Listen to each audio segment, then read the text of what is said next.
Ovce.sk 1000 priateľov.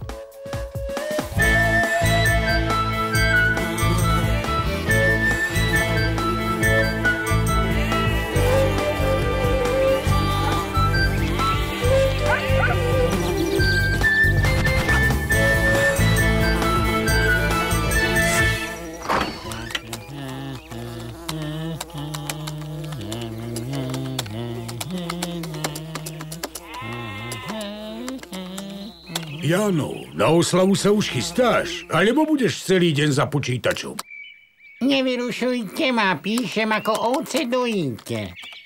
A na kieho frasa to dávaš na ten Facebook? Radšej mi pomôž orechy lúpať. Nemám čas, musím písať, na čo práve myslím a čo robím. Aj to tam dáš, ako v kadibúdke funíš. Na narodeniny sa mi posmievate. Takí ste vy, kamaráti.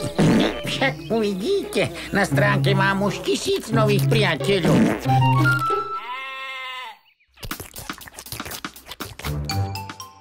Poslal som im všetkým pozvánku na oslavu.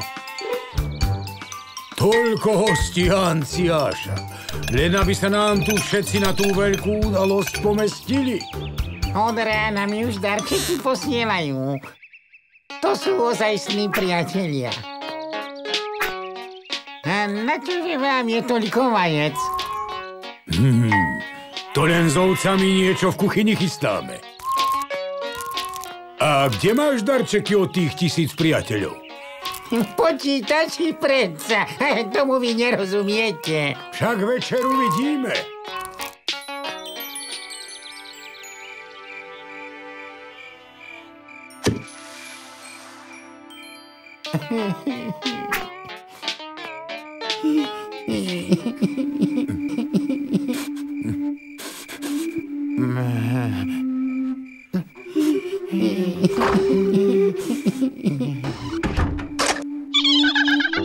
Na skutočných priateľov.